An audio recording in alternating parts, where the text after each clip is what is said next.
students. So today I will discuss the metalloids. So metalloids are, we have discussed the earlier that is your metal and non-metals. So basically I just repeat in once again, that is your metals, that is is a luster, is a good conductor of heat and electricity, ductile property, malleable property, high melting point and boiling point, and just it is a reverse of and in case of non-metal is just reverse of, or you can say that the opposite of metals. Now coming to the point, what is your metalloids? So metalloids are also known as the semi-metals. What is actually called semi-metals?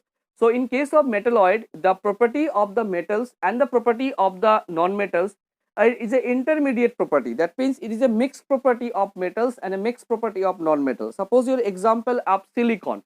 So nowadays silicon is used in your semiconductor purpose, or your in your mobile phone also, and your computers also, and that time that particular metalloid is being used for your electrical, or you can say the electronics purpose, your preparations of the motherboard, and you can say that the preparations of the chips, and that time these metalloids are being used. So the metalloids are the semi metals. These are the elements that have the properties of the intermediate between those of the metals and the non metals, and most of the metalloids have the shining metallic appearance, but are brittle. Some example of, suppose your example like your boron, like your germanium, like your silicon. So these are exist as a metalloid.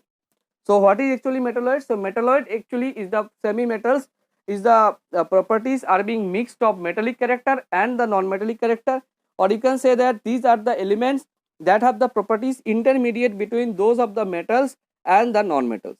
Now coming to the point, what is noble gases or inert gases? So see, in periodic table there exists some noble gases. Suppose your helium, neon, argon, krypton, xenon, radon. So these 6 elements are exist in noble gas form.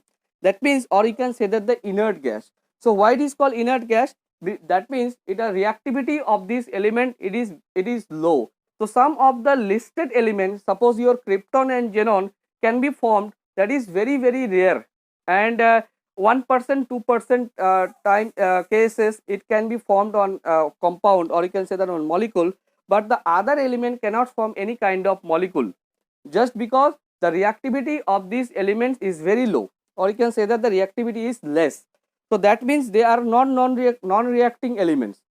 So the elements found in air in traces in gaseous state which do not react chemically with any other element are called noble gases.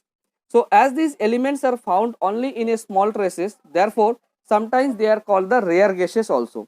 So some of the listed and expected noble gases are along their symbols, like your helium. This is exists as a noble gas, and the symbol is He. Neon is Ne, and argon is Ar, krypton is Kr, xenon is Xz, radon is Rn. So these are the noble gases. Okay. So now coming to the point, the modern concept of an atom. So we know that atom is the smallest particle that of a matter, that is called your atom. That means this is earlier I have know these things. So whenever the science has been developed, and that time many of the theories are coming behind into it, and that time the proof the atom is also consist of some subatomic particle, that is your electron and proton and neutron, and this kind of things. But your standard I will discuss the very basic things. Some example, like suppose you have taken example of copper, and if you cut the copper atoms, so what will happen? So it will break out, or in case you can say that if you grinding out the copper, and that time again the powder form will come, again you have grinding out, that time again some copper particle will appear. That time in case of very small particles copper, the individual property of the each and every copper atom is similar. Okay.